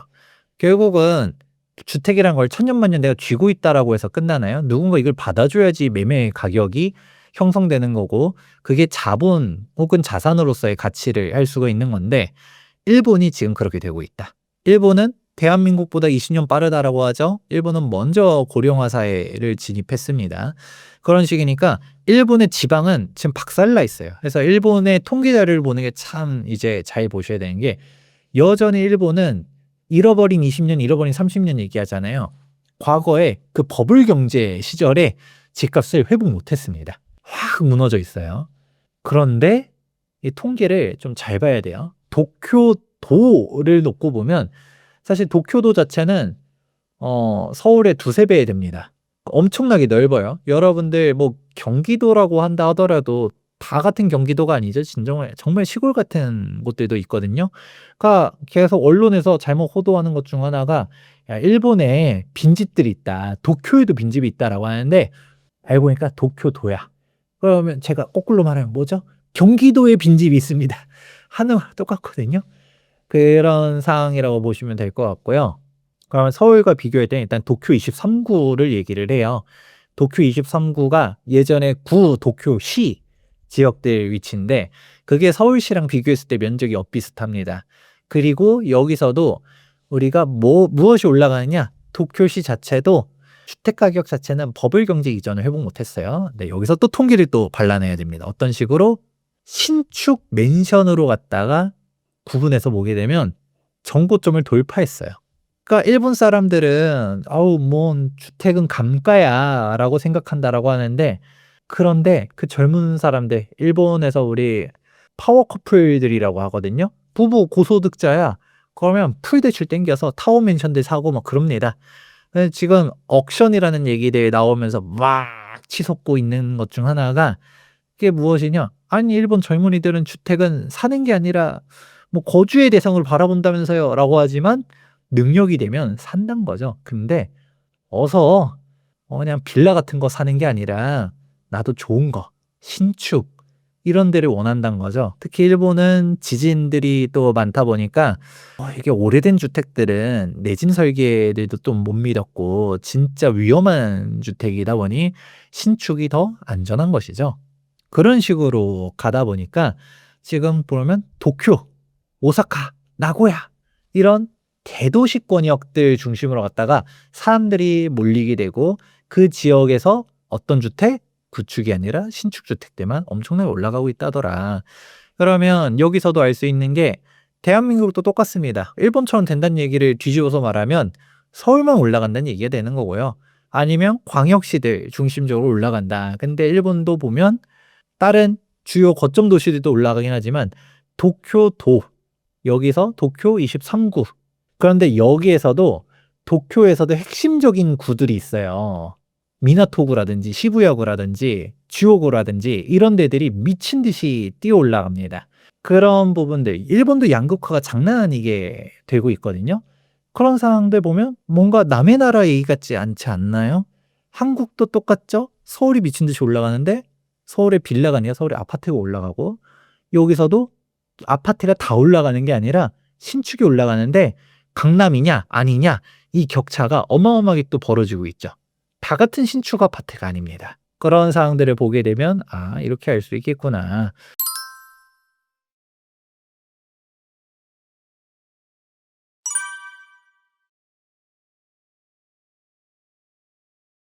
그러면 여기서 문제가 재개발 재건축이 지금이 골든타임이라고 봐요. 재개발 재건축 활성화가 필요하다라고 저는 매번 얘기하는데 그런 얘기할 때마다 "어이씨 김재경 소장 너는 재개발 재건축 전문가니까 재개발 재건축이 활성화돼야 좋으니까 그렇게 얘기하는 거지."라고 말하기도 하는데 뭐 두 가지 측면을 저는 얘기합니다. 첫 번째 우리가 구도심 같은 경우는 주택 공급을 하려면 재개발 재건축 외로는 사실상 답이 없다라는 게 하나 있고요. 두 번째 오늘의 메인 주제인 것처럼 재개발 재건축을 지금 해야지 하는 거지 방치하면 슬럼화된다라는 게 두 번째입니다. 왜냐면 단순히 인구 감소를 물어본 게 아니라 주택이 오래되게 되고 노년층들 입장에서 이 구축 아파트들이 어떻게 처치곤란이 되지 않을까라는 얘기들로 한번 생각해 보게 되었을 때 일본이 그러고 있거든요. 일단 젊은 층들이 안 받아주는 동네들은 어떻게 될까요? 결국 가치가 떨어지고 수요가 없으니까 공실들이 늘어나게 되고 또 노령층들만 남아 있으니까 소비력이 떨어지게 되고 그러니까 당연하겠지 인프라가 무너지게 되고 그런 상황들이 반복되니까 더더욱 젊은 층들이 안 들어가게 되고 그러게 되겠죠. 이게 단순히 지방 얘기가 아니라 우리 도쿄도라고 한다 하더라도 여러분들이 다마뉴타운이라고 많이 들어보셨을 겁니다. 다마뉴타운이 대한민국의 1기 신도시 격인 단지거든요. 여기가 다마뉴타운 조성이 1970년도였기 때문에 한국의 딱 20년 전입니다. 한국의 1기 신도시가 1990년도에 조성되었었잖아요. 그러니까 일본의 20년 전에 타마뉴타운을 딱 보면 되고 여기서 이제 지하철로 갔다가 신주쿠까지 30분으로 가는데 여기 다마뉴타운 같은 경우를 딱 보게 되면 어떻게 되느냐? 노인들밖에 없습니다. 그러니까 여기서도 정확하게는 역 주변은 또 재건축이 좀 돼가지고 젊은이들도 좀 있고 그런데 여기서 떨어지기 시작하면 노인들밖에 없다라고 해요. 왜 그럴까요? 재건축이 안 됩니다. 지금 거기 거주하시는 어르신들이 나이대가 막 이제 막 70, 80 이러고 있는데 재건축한다라고 하면 이 나이에 뭔 재건축이야. 참고로 대한민국은 재개발 재건축 항상 오래 걸린다, 어렵다, 힘들다라고 얘기하지만 그래도 대단히 허들이 낮은 편입니다. 이게 뭔 소리야? 할 수 있겠냐면 다른 선진국들에 비해서 동일 요건이 매우 낮은 편이에요. 일본은 거의 100% 동의 아닌 이상은 어렵다라고 하잖아요. 대표적으로 요즘 일본에서 핫한 곳 중 하나가 아자부다이 힐즈라고 얘기 많이 나오잖아요. 저도 한번 가봤었는데 모리그룹에서 이제 개발했다라고 하는데 여기 사람들 설득시키고 주민들 그런 식으로 해서 이게 사업이 처음 프로젝트 시작한 것부터 완료까지 30년 넘게 걸렸다라고 합니다. 그러니까 그게 결국 일본 같은 경우는 실질적으로 뭐 100% 동의율을 모아야 된다라고 법에 명시된 건 아닌데 사실상 이게 동의를 갖다가 안 받아오면 허가가 안 된다라고 하더라고요. 그런 식으로 가니까 정말 동의를 모으는 게 어려운 건데, 근데 여기 어르신들밖에 없어. 그러면 그 어르신들 입장에서는 '내가 평생 살았는데 그냥 이대로 더 살다 말지.'라는 생각을 하지 않을까요? 그렇다 보니까 정비가 어려워요. 그러니까 그런 지역들은 계속적으로 슬럼화되고 그런 상황들이 이제 악순환이 되고 있는데, 그러면 이거를 한국에 대입하면 어떤 걸 생각해야 되느냐? '아, 경기도도 끝났어. 다 탈출해야 돼.'가 아니라 슬럼화되기 전에 재건축을 시켜야 되는 거예요. 지금 1기 신도시를 보게 되면 이제 1기 신도시 재건축하면서 노후계획도시 특별법 이러면서 얘기 나오고 있잖아요. 저는 선도지구니 뭐니 이게 중요한 게 아니라 하고 싶은 데들은 순서 번호표 뭐 무슨 이게 중요한 게 아니라 무조건적으로 재건축을 쭉쭉쭉 시켜줘야 된다고 봅니다. 왜냐? 지금 해야 그나마 이제 입주가 현실적으로 되는 거지. 여기서 선도지구 떨어졌어. 다음에 또 얘네 또 떨어졌어. 이러다가 또 정비 사업하다가 오래 걸려. 이러면 초반에 있었던 데들이 어떻게 할진 몰라도 후반부쯤에 가게 되면 그냥 그때는 이제 거주민들도 평균 연령이 예를 들어서 60, 70, 80 이렇게 되기 시작했다고 볼게요. 그럼 이제 재건축이 어느 순간 귀찮아지기 시작할 수 있습니다. '아유 뭐 내가 이거 뭐 언제 입주한다라고 해. 뭔 부귀영화를 누리려고 그래. 그러고 또 분담금도 싸지도 않대. 수억 원씩 내야 된대.' 그러면 재건축이 될까요? 안 될 거예요. 그럼 그렇게 안 되게끔 해야 되는 건데, 저는 노후계획도시 특별법 얘기 나올 때 이 정도가 아니라 남들이 봤을 땐 특혜 시비가 붙을 정도로도 지원해 줘야 된다고 저는 생각하거든요. 단순히 남들 같은 경우는 '아니 왜 사유재산권에다가 혜택을 주냐. 씨 그 분당 사는데 돈도 많은데 거기다가 뭘 또 지원해 줘.'라고 얘기할 수 있겠지만, 이거를 단순히 재산적인 가치로만 보는 게 아니라 사회적으로 봤을 때 그나마 지금은 1기 신도시가 지하철도 잘 깔려 있고 학군도 괜찮고 주거 만족도도 높죠. 뭐 분당은 말할 것도 없는데, 우리 일산 같은 경우도 일산 사람들이 항상 얘기하는 게 뭐예요? "아 일산이 살기는 좋은데 집값이 너무 안 올라."라고 항상 얘기하잖아요. 그래도 일단은 일산 주민들이 "살기는 좋다."라고 말을 한 시점에 여기에 생명력을 불어넣어 줄 수 있도록, 즉 구축보다 사람들이 신축을 선호하니까 신축 아파트로 변경해 줘야지 또 이렇게 살아나가는 건데, 근데 이대로 어영부영하다가 20년 지나가 버리면 어떻게 될까요? 일본꼴이 나는 거죠. 왜 재건축 실패했어요. 그럼 어떻게 될까요? 아니 지금도 30년 돼 가지고 "아우 주차도 힘들고 좀 힘들어요."라고 하는데, 여기서 20 년이 더 지나가 이제 50년 된 아파트가 되거든요. 녹물 나오고 막 이제 안전상의 위험도 막 이제 나타나기 시작하면 젊은이들이 살려고 할까요? 안 살 겁니다. 그런 식으로 되면서 공동화 현상이 되고 일본 꼴처럼 막 노인들밖에 안 남아. 그런 도시의 활력이 있을까요? 안 그래도 지금 1기 신도시들 상권이 예전만 못한 상황들이 많은데, 여기서 소비력이 더 떨어지게 되면 인프라가 안 그래도 더 무너지기 시작하겠죠. 그러면 이게 단순히 1기 신도시만의 문제가 아니라 대한민국 전체적으로도 사회 문제가 커질 수 있습니다. 그나마 지금 경기도권역에서 1기 신도시는 그래도 입지도 괜찮고 인프라도 괜찮고 지하철도 뚫려 있고 학군도 괜찮고 이런 부분들이 있음에도 불구하고 서울 집값이 이렇게 높은데, 1기 신도시가 이제는 '사는 살 동네가 아니야.'라는 인식을 하게 되면 어떻게 될까요? 서울 집값은 미친 듯이 더 올라가지 않을까요? 지금 일본이 그러고 있잖아요. 이제 참고로 타마뉴타운은 도쿄도에 있어요. 도쿄 23구는 아니지만 그래도 도쿄도 안에는 있는데, 그러면 우리는 답이 나오는 거죠. 이게 지금 빠르게 재개발 재건축을 시켜줘야지 그나마 젊은 사람들이 원하는 주거 형태로서 변경을 해주고 계속적으로 발전을 시켜 나가야 되는데, 얘를 그냥 단순히 보존을 하기 시작한다. 그냥 뭐 재개발 재건축 안 되니까 하면서 방치를 하기 시작한다. 그러면 슬럼화가 더 심해질 것이다. 라고 저는 생각합니다.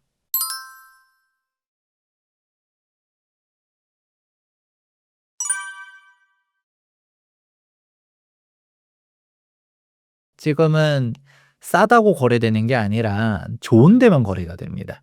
그러니까 결국은 일부에서 가장 먼저 했었던 게 '다주택자 규제 강화될지 모른다.'라는 생각으로 갔다가 자산가들 먼저 똘똘한 채로 재편하고 있다라는 말씀을 전해 드렸었는데요. 그렇다 보니까 그 뭐 자산가들 입장에서는 다주택 포지션을 청산하면서 지방 주택들 던지고 있고, 서울에서 빌라, 오피스텔 이런 식으로, 아니면 서울에서도 여러 채를 가지고 있어. 근데 빌라가 아니라 다 아파트야라고 하면 뭐 먼저 던질까요? 서울에서도 외곽 지역, 여기서도 구축 이런 식으로 팔게 되는 거죠. 당연한 얘기지만 뭐 PD님한테 한번 질문을 드려보도록 하자면, 예를 들어서 반포주택을 가지고 있어요. 마포주택도 가지고 있어요. 김포주택도 가지고 있어요. 뭐 먼저 팔 것 같나요? 당연한 얘기죠. 뭐 이게 그렇게 고민할 거는, 이게 너무 좀 김포 사람들한테 일단 먼저 죄송하고요. 그러니까 그냥 굳이 이렇게 비교한 게, 똑같은 포긴 포인데 같은 포가 아닙니다. 이제 앞글자가 되게 중요해요. 그래서 마포만 하더라도 정말 좋은 동네죠. 우리가 강북 3대장 마용성 이렇게 얘기하지만, 마포라 하더라도 남들한테는 마포도 못 들어가는 지역이긴 하지만 반포랑 비교하니까 조금 얘기가 달라지죠. 그런 식으로 어쨌든 간에 한 차로 움직이려고 했었을 때 어디를 사수하느냐라는 거는 정답이 금방 나옵니다. 그래 버려서 상대적으로 그 소구점이 좀 떨어지는 곳들은 가격 방어가 안 되는 부분들이 나오는 거고요. 그래서 저는 아이러니하게도 지금 지방이 정말 저평가라고 생각하는 게, 아무도 안 받잖아요. 이 지방 사람들조차도 그 지방이 희망이 없다라고 생각하시는 분들이 많거든요. 왜냐면 전 이런 상황을 더 극단적으로 만드는 사람들이 약간 폭락론자들이 좀 그렇다라고 생각해요. 왜냐면 폭락론자들의 근거 주장들을 잘 들어보다 보면 주어 목적어를 혼용시키는 경우들이 많아요. 예를 들어서 "야 지금 인구 구조를 봐라. 지금 집값 폭락한다."라고 얘기를 하면, 이 말 자체가 맞는 말인가요? 틀린 말인가요? 맞는 말이거든요. 대전제는 맞아요. 예를 들어 인구가 감소해요. 절대적인 수요가 줄잖아요. 절대적인 수요가 주는데 뭐 집값이 안 떨어지고 배겨요? 이거 자체를 제가 부정할 생각은 없습니다. 근데 어디가 빠지느냐는 다른 얘기죠. 저 일전 영상에서도 막 일본 얘기해 드린 적 있었잖아요. "일본 집값 따라간다."라고 했더니 일본이 실제로 집값이 빠지긴 했어요. 잃어버린 20년, 30년 동안 막 힘들었었는데, 아이러니하게도 도쿄 23구의 신축 맨션 가격대들은 계속적으로 역대 최고가를 갱신하고 있다더라. 양극화가 나타나는 거죠. 이런 얘기들을 하는 건데, 근데 그런 것들을 갖다가 딱 숨겨 놓고서 "야 집값이 이게 정상입니까? 집값은 빠져야 됩니다."라고 얘기를 하죠. 근데 그 여기서 말하는 비싼 집값의 표본은 다 강남 집값들인데, 근데 뭐 소득 대비 집값 얘기를 해도 우리가 뭐 맨하튼의 집값, 일본 도쿄의 신축 집값 이런 거 가지고서 얘기는 안 하잖아요. 그러니까 뭔가 비교 대상들이 약간 조금 애매하게 통계를 입맛에 맞춰서 쓰는 사람들이 있어요. 그런 것들을 잘 결론을 지어 보다 보면, '아 내가 가고 싶은 곳이 빠지느냐.'라는 거는 다시금 생각해 볼 필요성이 있거든요. 그러면 이제 결론이 나오는 거죠. 우리 이 얘기를 다 종합해 보면 "우리 동네 너무 저평가된 것 같아요." 라는 얘기가 나옵니다. 우리 동네 참 살기 좋은데 왜 거래가 안 되는지 몰라."라고 하는 거는 그냥 여러분만 살기 좋다고 생각해서 그래요. 항상 가격이라는 거는 교집합이 높은 곳으로 가야 되거든요.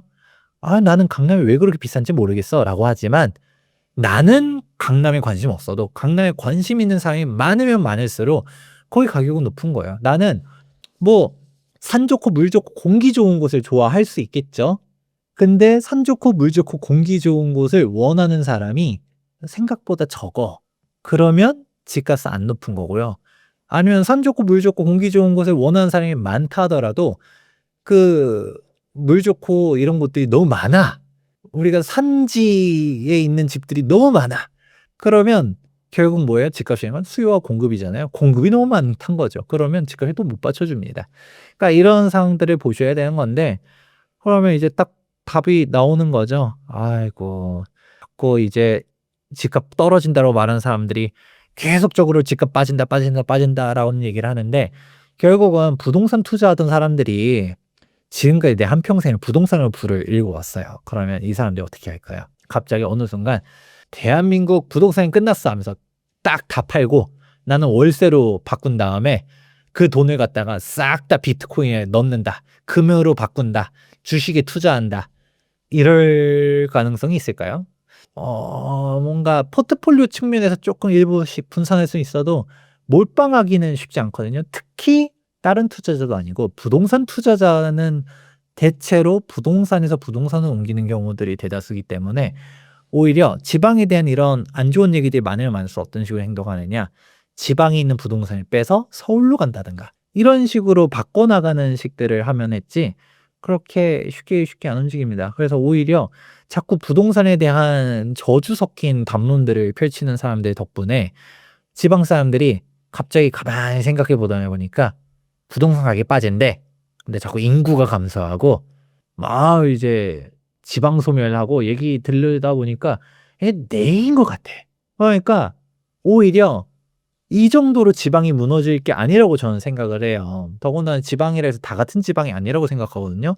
저는 광역시들 정도 되는 급들은 살아남는다라고 봅니다. 근데 그런 거 생각 없이 그냥 다 던지어야 된대. 지방은 희망이 없어. 라는 식으로 가버리다 보니까 지방 집값들이 힘을 못 쓰는 것도 그런 공포 담론들을 보면서 당연히 집을 안 살려는 사람들은 안 사게 되는 거고 집을 사야겠다. 그래도 집은 있어야지라고 생각하는 사람들조차도 집이 있긴 있어야 되는데 그 집이 어디 있어야 되는가를 생각해 보니까 오르는 데가 딱 뻔히 보여지는 거죠. 그런 쪽으로 가다 보니까 수요가 확 갈리는 거고요. 그러니까 이제 답이 나오죠. 이제 예전에는 싸면 가성비 따지면서 이 돈이면 이런 것들이 있었는데 이제는 거꾸로 갑니다. 굳이 이 부동산을 사야 될까? 그리고 이제는 수익률이나 이런 걸로 못 가는 게 다주택자 규제 때문이에요. 다주택자. 제가 결국 얘기해 드렸잖아요. 우리가 부동산에서는 수익률로 얘기하지 않았습니다. 오히려 막 아파트 비판하는 사람들 중에서 뭔 얘기예요. 야, 저거 그 강남 아파트 몇십억씩 하는데 월세 수익률 해봤자 2%도 안 된다더라. 저걸 뭐하러 사냐라고 얘기하는데 그런데 여러분들에게 수익률이 진짜 높은 상품을 추천해 드릴 수 있습니다. 지금 빌라랑 오피스텔 수익률이 역대 최고입니다.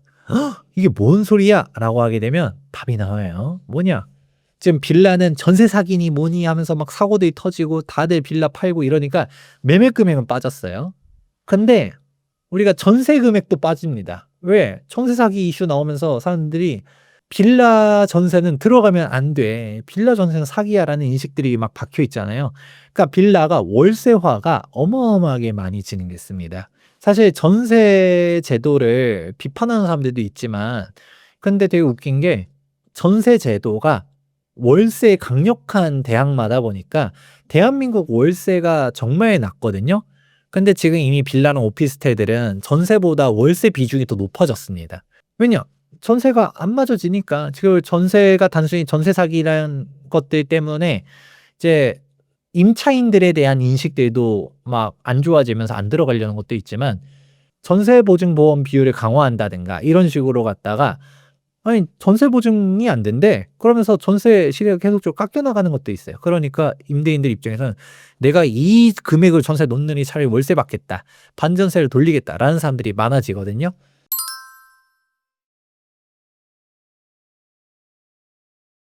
그렇게 가면서 월세화가 됩니다. 자, 그럼 이제 어떻게 될까요? 빌라는 매매 금액은 빠지고 있는데 월세화가 되면서 월세 가격은 또 올라가고 있어요. 그러면 매가는 떨어졌는데 월세는 높아졌어. 수익률이 높아졌다는 얘기죠. 그래서 지금 빌라 오피스텔은 월세가 역대 최고입니다. 그러면 여러분들한테 야, 월세 수익률 6% 7% 되는데 빌라 사세요라고 하면 살까요? 안 사잖아요. 왜 안 사요? 주택수에 잡히니까. 그러니까 결국 이게 모든 것들이 돌고 돕니다. 다주택자 규제 때문에 누군가는 "오, 월세 수익률 괜찮은데?"라고 하면서 실제로 다주택자라고 해서 다 적폐 취급을 하는 게 아니라 뭐 내 집은 하나 살고 계신 어르신들 중에서 빌라나 오피스텔 하나씩 사 가지고 이걸로 월세 몇십만 원씩 받아 가지고 그냥 애들한테 손 벌리기보다는 '내 노후 자금 쓰고 생활비 써야지.'라고 하시는 분들도 되게 많거든요. 근데 그분들을 갖다가 다주택 적폐 취급하면서 다 세금을 두들겨 때리니까 그분들이 "억." 하면서 이제 던지잖아요. 그러면서 지금 빌라 가격이 빠지고 있습니다. 근데 이게 되게 재밌는 게 대한민국이 폐쇄 경제면 그럼 누군가는 정말 헐값에 빌라를 주어 가지고 수익을 낼 수도 있어요. 근데 지금 한국 사람들은 갖다가 주택수로 규제를 다 꽁꽁 묶어 버리니까 빌라를 못 사죠. 근데 이 시장을 누가 지금 깨고 있냐? 외국인들이 깨고 있습니다. 대한민국 규제는 어떤 식으로 걸리게 돼요? 세대를 기준으로 갖다가 규제를 하게 됩니다.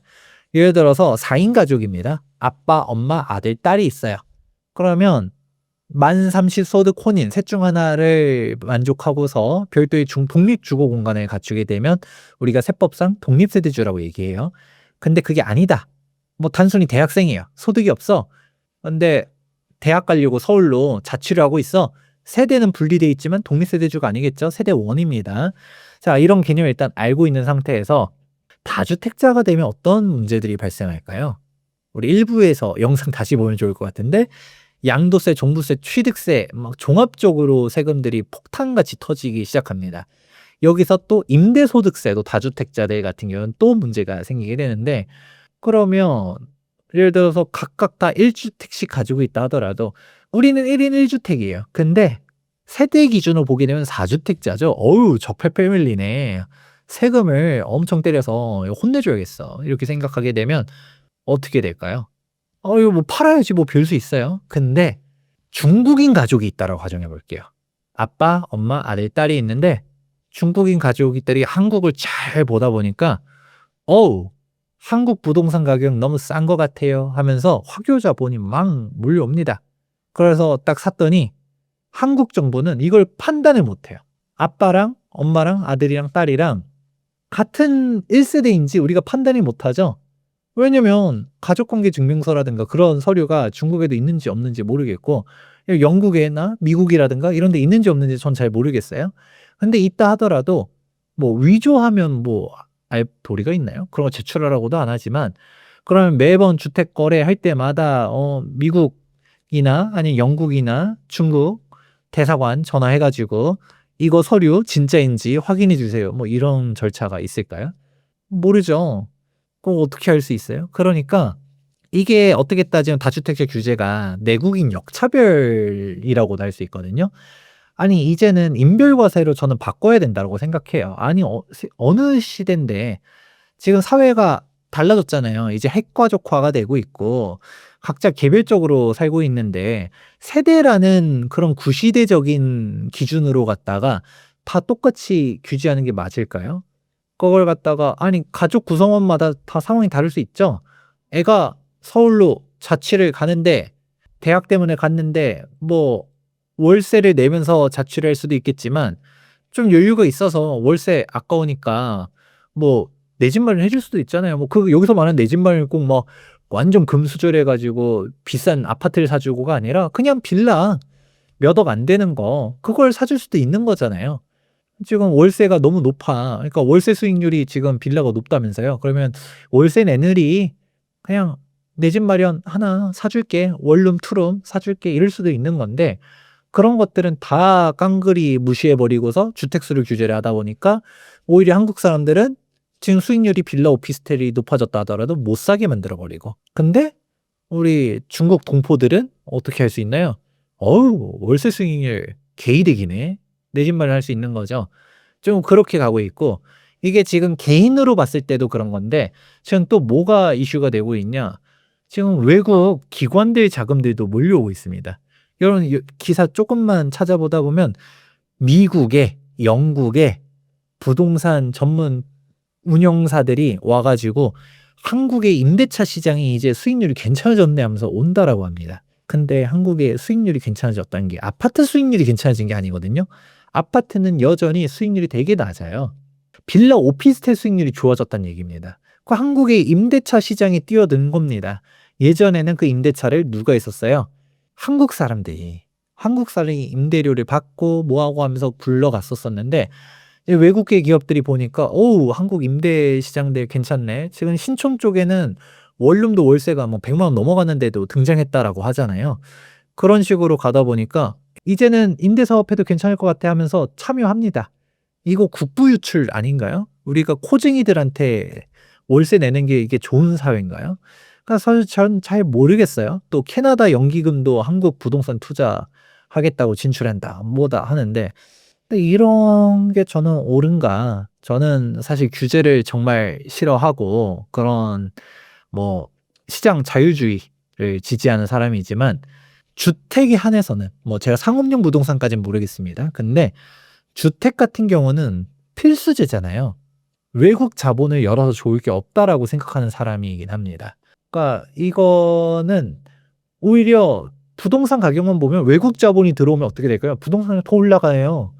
그건 저는 유주택자야. 그리고 서울에 가지고 있어. 신축을 가지고 있어. 그러면 솔직히 중국 자본 들어오고 미국 자본 들어오고 캐나다 자본 들어오고 그러면 서울 집값 더 올라가거든요. 되게 재밌는 통계가 외국인들의 주택 매수 비중을 보게 되면 서울 수도권이 70%가 넘어간다고 합니다. 외국인들이 지방 관심 없어요. 다 서울 수도권을 가거든요. 그런 식으로 가는 만큼 결국은 관심 있는 데들 뻔히 보이죠. 왜냐면 한국 사람들조차도 지금 지방 사람들이 서울 투자를 열심히 하는데 외국은 지방을 알까요? 관심 없거든요. 다 서울로 들어옵니다. 그럼 서울 집값 폭등하기 시작하면 유주택자 입장에서는 이거 좋은 거 아니에요? 그렇지만 저는 제 이득만 생각하면 외국 자본 들어오는 거 환영해야 되는데 저는 이게 대한민국 국민으로서 좋지 않다고 봅니다. 우리 중국인 임대인한테 열심히 월세 내는 사회가 좋은 사회일까요? 전 그렇지 않다고 보거든요.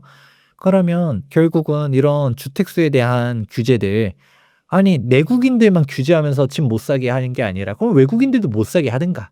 외국 법인들 못 사게 하든가. 근데 그게 아니잖아요. 그러니까 약간 조금 자꾸 자국민들만 차별하는 게 아닌가라는 생각들도 합니다. 근데 이런 것들이 종합하다 보면 결국은 왜 한국 사람들이 우리 최초의 질문이 뭐였나요? 예전에는 집값 싸면 샀는데 왜 안 살까? 주택수에 대한 규제 때문이다. 근데 이런 주택수에 대한 규제들이 오히려 사람들이 안 사는 주택들 수익률이 좋아지게 만드는 현상이 나왔었고 왜냐? 집값은 빠지는데 아무도 안 사니까. 근데 월세화가 되면서 수익률이 좋아졌네. 이거를 외국인들이 주워 담고 있다. 이런 사회는 좀 바뀌어야 되지 않을까라고 저는 심각하게 우려하고 있습니다.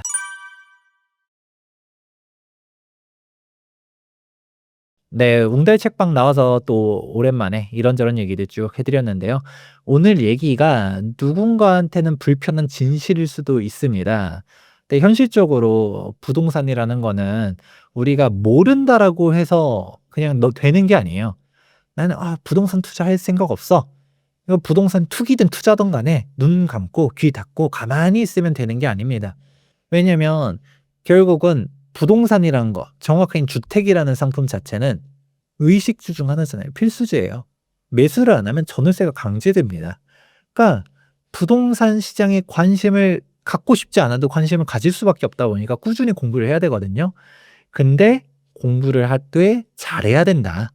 진짜 잘해야 됩니다. 그래서 여러분들이 이 사회가 내가 듣고 싶은 얘기라고 해서 듣기 싫은 얘기라고 해서 이런 식으로 취사 선택하는 게 아니라 좀 다양하게 들어보고 김재경 소장의 얘기가 뭐 100% 정답이라고 얘기하는 건 아니지만 들어보니까 뭐 김 소장 얘기 중에서 일부 얘기는 조금 참고할 만한 부분이 있는 것 같아. 이거 얘기는 우리가 조금 귀담아 들어봐야 될 것 같고 실제로 그렇게 좀 될 수도 있을 것 같다라고 생각하는 부분이 있으면 결국은 여러분들의 주거 안정성을 위해서 열심히 공부를 해야 된다라고 얘기해 드리고 싶습니다.